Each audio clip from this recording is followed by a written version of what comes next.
కొన్నిసార్లు ఈ నిరాశలో మనకేమనిపిస్తుందంటే ఇంకెందుకులే ఇంకా ఆపేద్దాం అని చెప్పి ఆపేసామనుకోండి, ఇంతవరకు పెట్టిన పెట్టుబడి అంతా నష్టం అవుద్ది.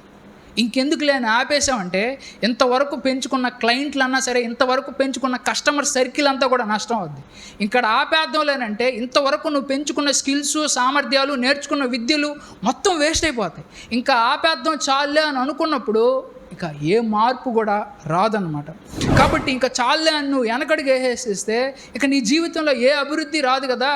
ఇంకా ఏమవుద్దంటే ఉన్నదంతా నష్టం అయిపోద్ది. ఏమన్నా వస్తుందా ఆపేయడం వల్ల, మధ్యలో ఆపేయడం వల్ల?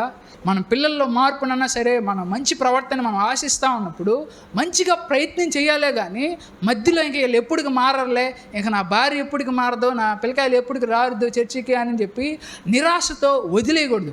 మనకు ఓటమి ఎప్పుడు వస్తుంది అంటే ఆపేసినప్పుడే ఓటమి వస్తుంది. అవునా కదా? ఆపేయకపోతే మనం ఇంకా ఓడిపోనట్టే, ఇంకా మనం ప్రయత్నంలో ఉంటాం. ఓడిపోయావనుకో, నీకు ఎందుకమ్మా ఉద్యోగాలు అని ఆడ తిరుగుతూ ఉంటావు అని ఇంట్లో వాళ్ళు అందరూ కూడా అంటారు, ఫ్రెండ్స్ అందరూ కూడా అంటారు. ఆ అవమానాన్ని కూడా అనుభవించాలి, ఆ అవమానాన్ని కూడా భరించాలి, నీకెందుకురా అని.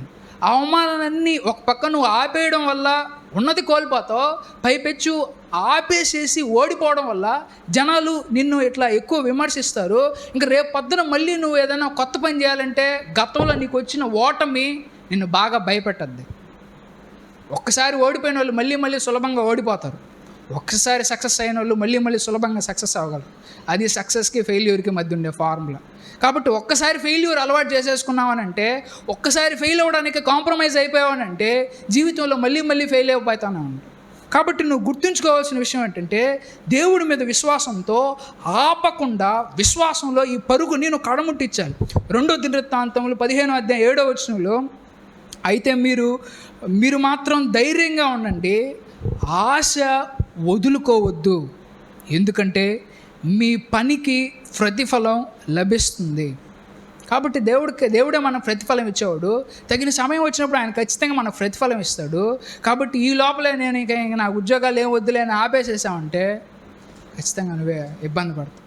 ఇక నాకు ఈ వ్యాపారం ఏం ఫలించదులే అని ఆపేసేస్తే ఏమాత్రం మనం ముందుకెళ్ళాలి.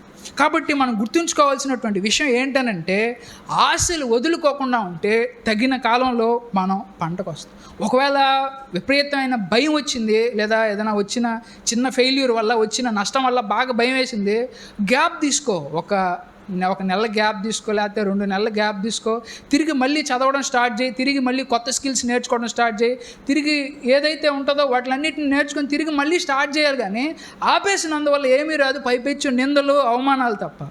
మనకి శక్తి చాలకపోతే మనం ఎవరిని సపోర్ట్ తీసుకోవాలంటే దేవుని సపోర్ట్ తీసుకోవాలి. అందుకే మనం ఏ పనైనా ప్రారంభించేటప్పుడు ఎందుకు ప్రార్థన చేస్తామంటే, ఈ పనిని ముగించే శక్తి కేవలం మనలోనే కాదు, మనకు దేవుడి సహాయం కూడా కావాలని. దేవుడు మనల్ని అభివృద్ధి చేసే విషయంలో ఆయన నమ్మకస్తుడు. కానీ ఎక్కువ కాలం ఆయన దగ్గర ఓపిక పట్టలేకుండా ఆశలు వదిలేసుకొని గమ్ముగైపోతే ఏ ప్రయోజనం రాదనే విషయాన్ని జ్ఞాపకం చేసుకోవాలి.